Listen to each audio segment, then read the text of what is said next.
Hey, it's Sarah from Hot on the Street, and I'm here with Roslyn Griner, who's a retail and marketing expert. Thanks for joining me. It's my pleasure, Sarah. Well, I'm really excited that we get to sit down and we can kind of compare our experiences with the Bay because I'm in Toronto and you're in Montreal, so I'm sure that we have a lot to talk about. Absolutely. It's so sad because, it is such an iconic department store. It's one of our last standing Canadian department stores. And it's just so sad to see that it could be on the brink of bankruptcy. I agree. What do you think it would take for the Bay to make a comeback? I think it needs to find what does it mean to the consumer today?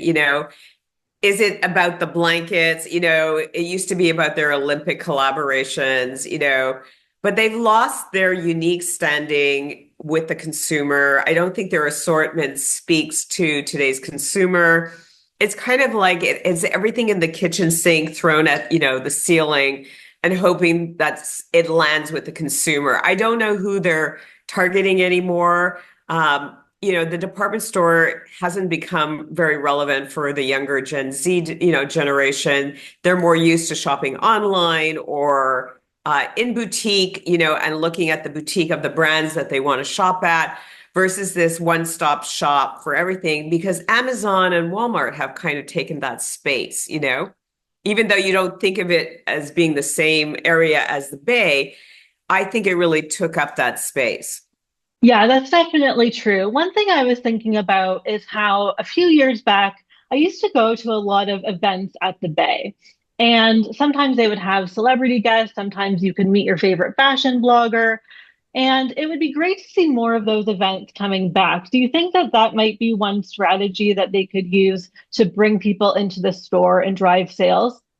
I think that could be really interesting. It depends on what department, you know what I mean? Like they don't have anything that I think is exclusive anymore. And I think that's what's missing, when Holt Renfrew used to have their private label, it was so strong. When you compare, why is Simon so much more successful than, say, the Bay or any of its predecessors? It's because it has a very strong private label that they've become known for, like Twic and Econ. And it's actually expanding and becoming relevant outside the border of Quebec. And I think they are really known for their own private label. So they're not dependent on, brands that everybody has to be the selling point of bringing consumers into, the department store. So they're really, and they also focus really just being apparel. They didn't try to be all things to all people like furniture, appliances. I think those days are over. And people go to specialists. Like if I'm looking for an appliance, I'm going to go to an appliance specialist. I'm not going to go to the Bay. And I think that was a little bit of the same problem that happened with Sears just before, they disappeared, right? And I think also, to me, the last nail in the coffin was when they decided to put Zellers inside the Bay. And I was like, what are we doing here? Why are we doing, like at one hand, they were trying to promote the White Room and all their designer labels, and then they brought, Zellers in. It just didn't make any sense from a strategic standpoint. Yeah, well, one thing that I do like about the Bay is how they have access to all those brands and they make it easy to try it on, especially with the clothing, shoes, purses, etc. So, if they were to close their stores, then how would I be able to access such a big variety of brands in person? That is probably the reason why department stores have always been sort of, part of there. But if they can't find a way to be financially stable and pay their bills, they're not getting new merchandise. And so, they're getting broken in terms of sizes. They haven't had a lot of new merchandise. And, this is what happens with venture capital coming in, like NRDC and Richard Baker. Richard Baker was never a merchant. He didn't care about the retail end. He cared about the real estate end of the acquisitions he made through about, Saks and the Bay and Lord and Taylor, which he ended up selling the building and closing the brand. So he was all about real estate deals. He was not about saying, I want to make this the best department store in Canada. I would say, I think Nordstrom, if I look at the counterpoint in the United States, I think really Nordstrom is devoted to like improving their department store and making it a good consumer experience. And really, like, they were always known as the best department store, in terms of the consumer experience. Whereas I don't think, once, the NRDC and Richard Baker took them over in 2008, it was the beginning of the end. And then in 2024, when, they were separated from the Saks organization, they were left to flounder on their own. There's just no one taking care of house, you know what I mean? And they've had a rotation of different CEOs who've come in and tried to fix it, but, they don't have the means and it's kind of overwhelming right now. I know there's a lot of conversation around the Bay and the real estate. And that's why I was definitely thinking that there's such a potential for them to use whatever remaining stores they have after restructuring to host the events because I feel like they have the space and they have the staff. And there's so much opportunity for them to use that space and bring together Canadians who have similar interests. Like you don't have to have any big names. At one point, they had on the Queen Street store, they had a pop-up exhibit when like Instagram museums were a really popular thing. So they built their own exhibit in the Bay. I went there, took a ton of pictures. I had enough content for a month. Like everyone was having fun. It was free. And I think there's so many opportunities for them to take advantage of that. And like sometimes you don't even necessarily need to set up a photo wall. You can just like have people come meet their favorite fashion blogger or like Jeannie Becker, for example. She just came out with another book. They could have hosted a book signing for Jeannie Becker, Canada's biggest fashion icon in the Bay. There's so many things that you could do. I think that's an interesting idea because I think, people are kind of going back to lo-fi, as I like to say it. Reading is back in vogue, like real books and not just readers. So people are looking for ways to connect in real life. And so I do think the idea of events and, bringing in, especially in beauty, they have the space, that a Sephora may not have to host events, beauty events, and things of that nature. They kind of lost their way because it used to be the department store was a primary destination for beauty. And now Sephora, Ulta, is that high-low experience in the United States. They never came into Canada. Could that have been a solution for them to kind of take up that space that Ulta didn't end up ultimately taking up in Canada and bring like mass and prestige together and make it, a destination for the consumer to pick up what they need. Coffee shop, anything that really gets people to spend more time in the store to browse and, finding like, thrifting is big, maybe host a pop-up of like everyone brings their clothes and there's like a swap meet. I don't know. But I just think there's an opportunity, you're right, to kind of like find a way to make themselves relevant to today's interests as opposed to what they were representing back in the day, because it's not working what they were doing. And I think, especially today, it's a really hard time to reinvent yourself when the economy isn't strong. If the economy was going gangbusters, then it would be a different story. You know what I mean? It's just a matter. It's interesting to me because on the flip side, you see the Gap having a wonderful renaissance under Richard Dixon, right? And they found their mojo. They've gone back to some of the iconic things that the Gap stood for, like the dancing videos, and they've improved their assortment. They have a better merchant. They got celebrity endorsement, so it's interesting if you can reinvent the Gap, which was basically floundering for years. I always say bring Joe Mimran into the Bay and have him fix it because the guy is a retail genius. Absolutely. It's funny how you mentioned the Gap. I don't know if you know that like 75% of my wardrobe comes from the Gap. And that's also why I like the Bay because I don't want to buy everything at one store and I need other brands to mix it up or wear professional clothes or whatever it Yeah. is. Yeah. So one question that I had for you is that because people have been shopping at the Bay for so many years, a lot of us have acquired or accumulated gift cards and loyalty points. So what's your recommendation for consumers in general, not just about the Bay? What are your thoughts on spending those gift cards and loyalty points versus saving them? I wouldn't save them at this point. I think they're really not on a stable ground. I would highly recommend they use their gift cards up right now. Take advantage before the inventory is really picked through. So go in and spend your points and your gift cards and buy whatever it is that you need or stock up on something that you might need in the future.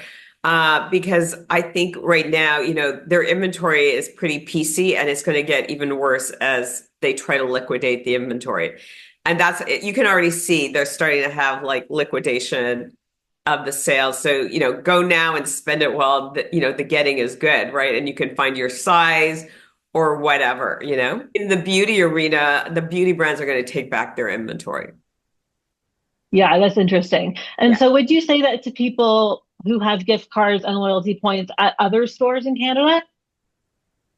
I mean, unless you're suspecting that they're going out of business in the next couple of months, like I'm saying, maybe a Susie Shear or something, because, there's rumbles there that it could also be in financial trouble. So I would say any store that you read and you hear like they're in, financial trouble or they're restructuring or they're laying off a lot of people, it's time to spend your gift cards. Absolutely. So it's sad with the Bay because not everyone in Canada, especially the younger generations, but most of us really grew up shopping at the Bay for many, many years. What is your favorite memories of the Bay? I'm trying to think, you know what? It was always like the Mac counter for me because I was always such a beauty junkie. And, Mac was really only available at the Bay. And that used to be like, going to the Bay to discover what was new in beauty. There was no Sephora, right? And, like whatever new brands, they were bringing into the store. I loved it when they, brought Mango into the store. Unfortunately, Mango in Canada hasn't turned out to be as stellar an opportunity. For some reason, the experience of Mango in Europe versus Canada is not the same. I don't know if the merchandise is just not the same or it's licensed or whatever, but I just don't feel the quality is the same. But I used to go there for like Sandro and Madge before they opened up standalone retail stores in Royalmount. So I just think that it's interesting to me because it used to be that you needed the anchor of a department store in a mall for it to have any meaning, right? And now we're looking at malls not having anchors of department stores or very few. So like Royalmount's a perfect example. There is no department store as an anchor, right? What's the anchor in Royalmount? It's probably Renee, which is the beauty store. You know what I mean? Because that's the largest kind of department store-like looking beauty experience. But there's a lot of like, personal appearances, events that are constantly happening at Renee. So it is something that maybe the Bay could learn because, customers don't migrate as far as we like to think. The person who likes to shop downtown stays downtown. The person who's going to be in the suburbs wants to stay in the suburbs. I used to live in New York and it's like they had the same store like across the street. Like people wouldn't even cross the street. You know what I mean? The Gap would be on one side and then on the other side, right? Same thing with a Starbucks, right? So I just think it's a really interesting, consumers don't want to be inconvenienced. There's no parking anymore. So it's kind of like people want things to be quick and easy. Yeah, that's interesting. I also started using Mac the day I started wearing makeup, really, and I always enjoyed that. And I feel like, those makeup counters in the Bay were always more relaxing, and the sales associates were really knowledgeable, and there was no chaos. Like you could try things on and talk to them, and it was a better environment. I think that was one of the advantages. You're right. The thing is, the sales associate is an underrated profession. That was one thing that Nordstrom always promoted, that it was really a profession. They had like a university to train their sales associates. Customer service was their priority. Versus in Canada, being a salesperson was like a temporary gig worker kind of job. You know what I mean? That you did until you got a real job. So we never had that kind of sense of professionalism, except for maybe in the luxury space, where your essay at Hermes or Chanel is like, somebody who texts you saying the newest bag has come in. We see that more in the luxury space. We don't see it as much anymore in department stores or even specialty stores. So I think it's one of the missing, I think it's an underrated thing that I think people do care about customer experience. I think, the environment of the store, the cleanliness of the store, the merchandising of the store, is so important to the consumer's experience. Like if I'm going to go and make my way into a store, I want it to be Disney World. You know what I mean? And I see Absolutely. when you go to Europe, you go into these like Selfridges and all these department stores, they're like Disney World. They're beautiful, they're clean. I just felt like everything went to disrepair at the Bay. You know what I mean? Like, apart from the two flagship stores in Toronto, they really didn't invest. Like downtown Montreal, I mean, like the thing looks like it's 50 years old. Like it was not renovated. And so nobody went in there like feeling like what luxury brand wanted to go into the Bay Montreal because there was no luxury experience there to put your products there. So I think that was also something, again, they were not merchants, Richard Baker and his team, they're just like saying, how much money can I squeeze out of the lemon until I sell it for parts?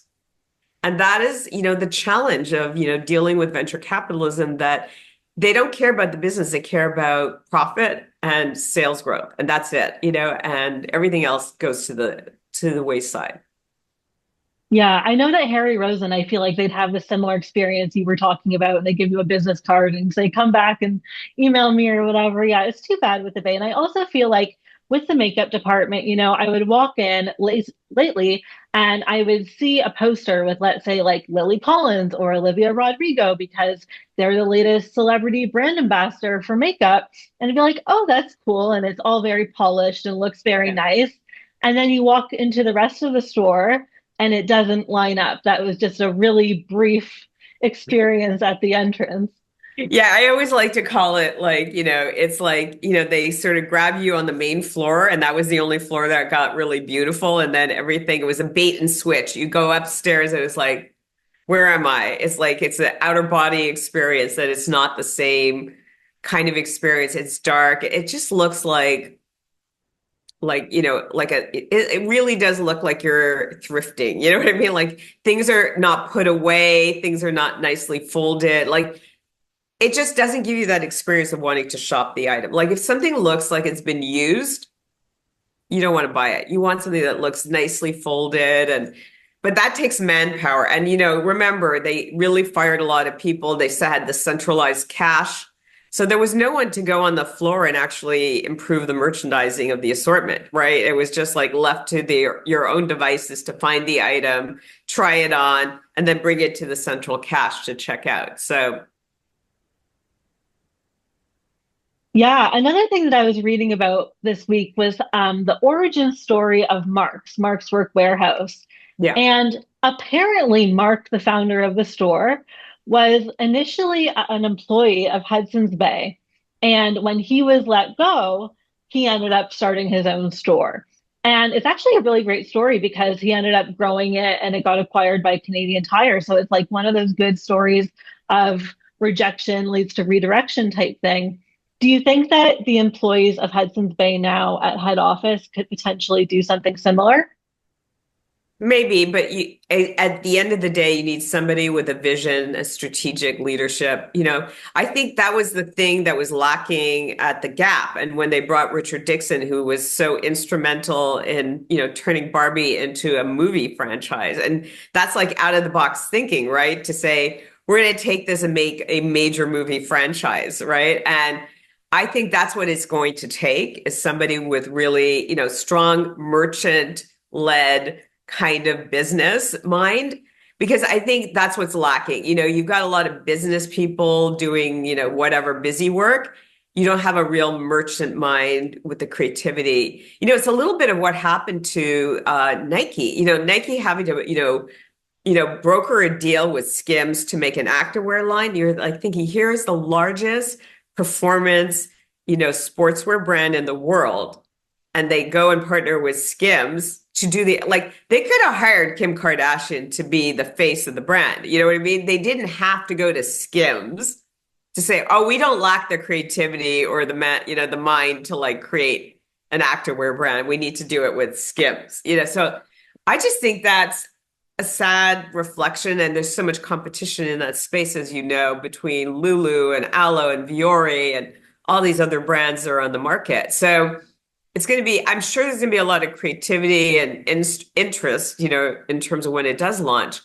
But I think they really need a Joe Mimran because like that guy is a merchant, through and through, and all of his ventures have been super successful, like Joe Fresh, Club Monaco. Now he's at a Kitten Ace. So I think, you know what, they really need someone like him to consult and really redirect the Bay. I think that's a great idea. I really admire him as well. And of course, the whole industry has been talking about the Bay for the last few days. And one of my favorite posts that really stood out was from one of the very first industry experts who I ever interviewed for Hot on the Street. Her name is Jennifer Zedek. She used to run marketing for Zellers back in the day before they closed. Yeah.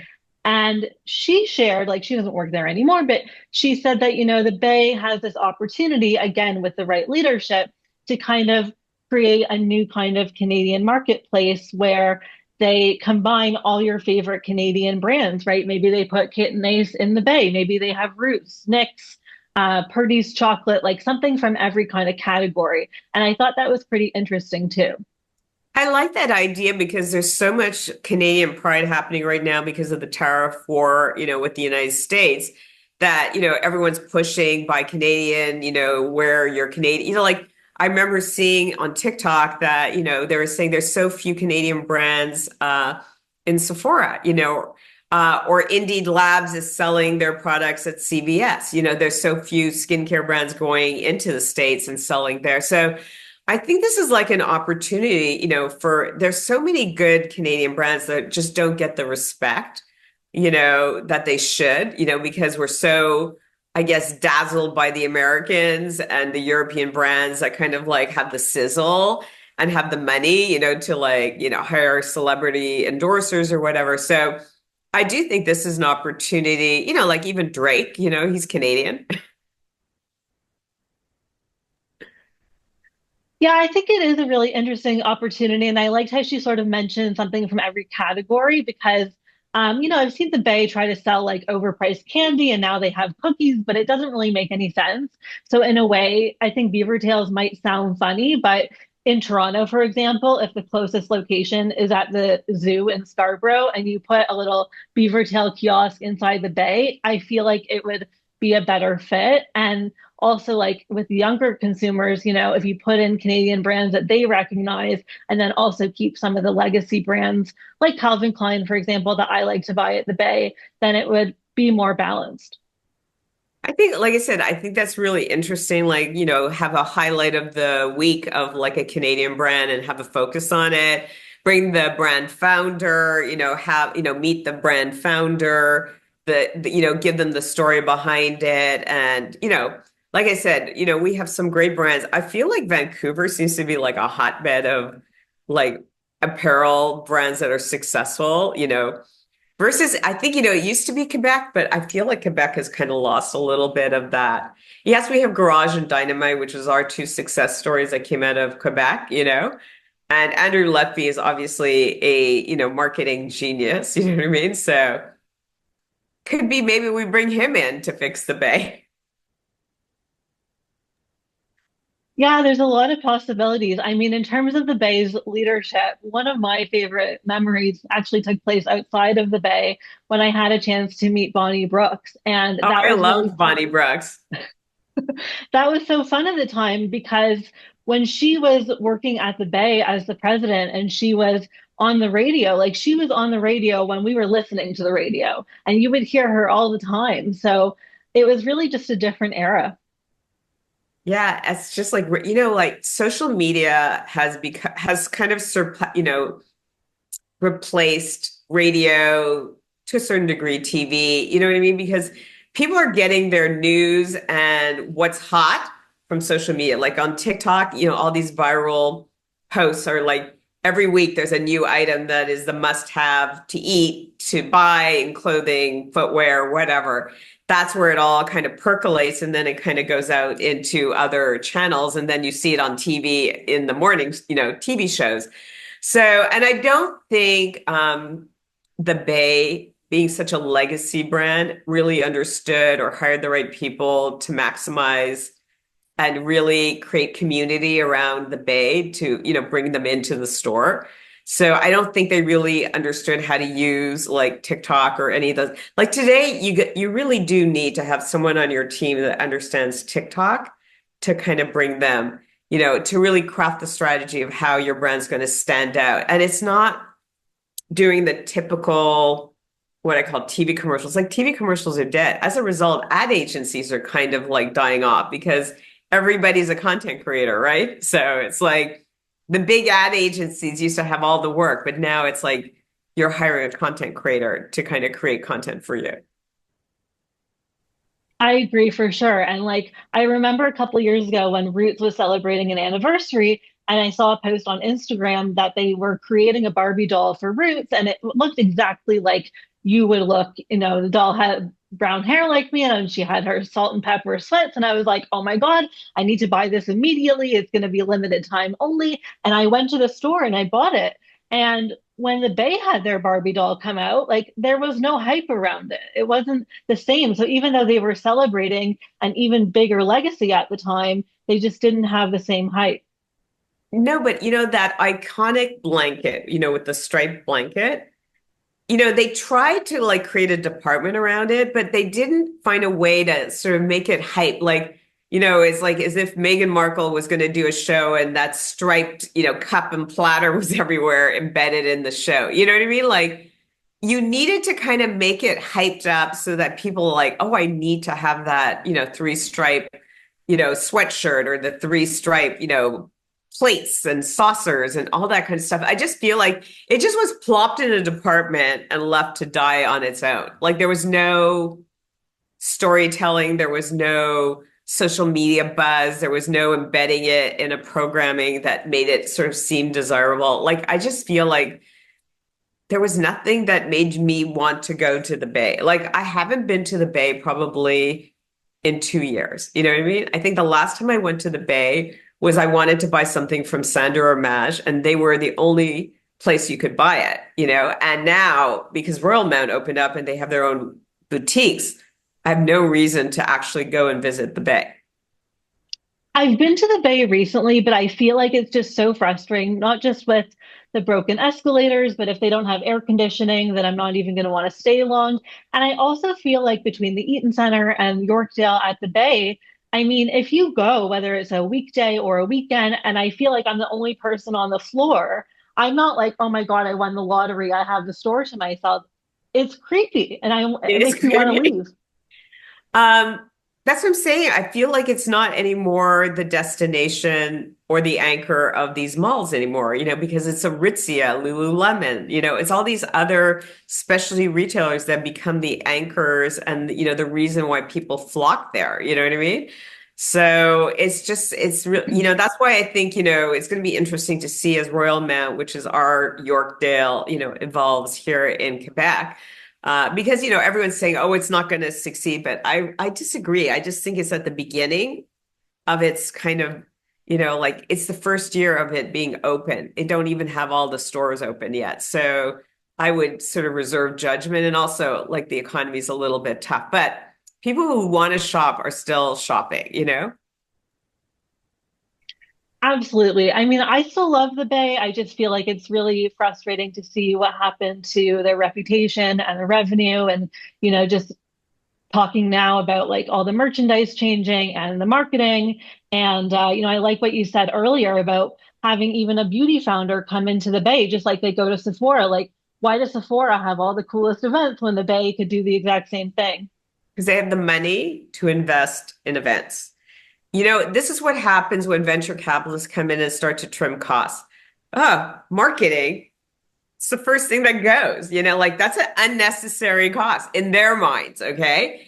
But they don't understand if you don't bring them, they don't naturally come, right? Like traffic is the holy grail of a retail store, right? If you don't have traffic, there is no reason to like who cares what you bring as merchandise? It's going to sit on the shelf and gather dust.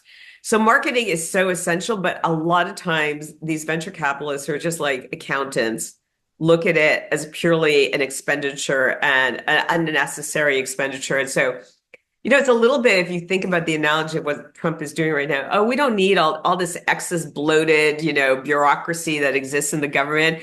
Who needs air traffic controllers? Oh, wait, we've had like five or six, plane crashes in a month. But I'm just saying, you have to be careful when you're trimming. It might look good on paper. It just might not work out in the long run in terms of like being helpful for the long-term strategic. But you know what? You need a plan and then invest behind the plan. It's not just invest in marketing if you don't have something to say or something unique to showcase. Absolutely. Well, the Bay definitely needs some sort of massive strategic makeover and the right leadership, like you said. So I really enjoyed chatting with you today, and I'm really curious to see what the Bay does next. I am too. Well, thank you so much again. It's been great chatting, and you can follow Hot on the Street for more interviews and hot takes.